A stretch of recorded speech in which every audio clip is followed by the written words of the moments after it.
Yosua pasal 9. Akal orang Gibeon. Ketika terdengar oleh raja-raja di sebelah barat sungai Yordan, di pegunungan, di daerah bukit, dan sepanjang tepi pantai laut besar, sampai ke seberang gunung Libanon, yakni raja-raja orang Het, orang Amori, orang Kanaan, orang Feris, orang Hewi, dan orang Yebus, bergabunglah mereka dengan seia sekata untuk memerangi Yosua dan orang Israel. Tetapi ketika terdengar kepada penduduk negeri Gibeon apa yang dilakukan Yosua terhadap Yeriko dan Ai, maka mereka pun bertindak dengan memakai akal. Mereka pergi menyediakan bekal, mengambil karung yang buruk-buruk untuk dimuatkan ke atas keledai mereka, dan kirbat anggur yang buruk-buruk, yang robek dan dijahit kembali, dan kasut yang buruk-buruk dan ditambal untuk dikenakan pada kaki mereka, dan pakaian yang buruk-buruk untuk dikenakan oleh mereka. Sedang segala roti bekal mereka telah kering, tinggal remah-remah belaka. Demikianlah mereka pergi kepada Yosua, ke tempat perkemahan di Gilgal. Berkatalah mereka kepadanya dan kepada orang-orang Israel itu, "Kami ini datang dari negeri jauh, maka sekarang ikatlah perjanjian dengan kami."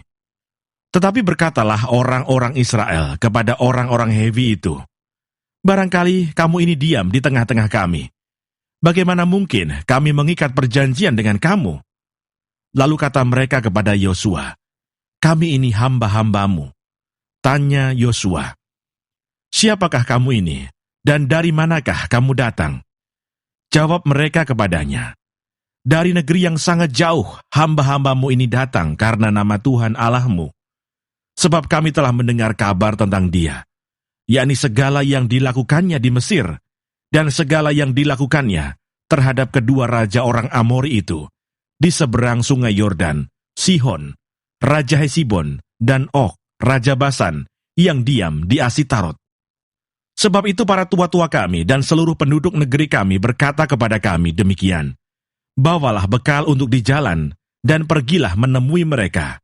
Dan berkatalah kepada mereka, kami ini hamba-hambamu, maka sekarang ikatlah perjanjian dengan kami.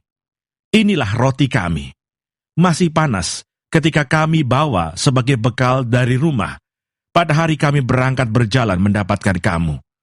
Tetapi sekarang lihatlah, telah kering dan tinggal remah-remah belaka. Inilah kirbat-kirbat anggur, yang masih baru ketika kami mengisinya. Tetapi lihatlah, telah robek. Dan inilah pakaian dan kasut kami, semuanya telah buruk-buruk karena perjalanan yang sangat jauh itu. Lalu orang-orang Israel mengambil bekal orang-orang itu, tetapi tidak meminta keputusan Tuhan. Maka Yosua mengadakan persahabatan dengan mereka, dan mengikat perjanjian dengan mereka, bahwa ia akan membiarkan mereka hidup, dan para pemimpin umat itu bersumpah kepada mereka. Tetapi setelah lewat 3 hari, sesudah orang Israel mengikat perjanjian dengan orang-orang itu, terdengarlah oleh mereka bahwa orang-orang itu tinggal dekat mereka, bahkan diam di tengah-tengah mereka. Sebab orang Israel berangkat pergi, dan pada hari ketiga sampai ke kota-kota orang-orang itu.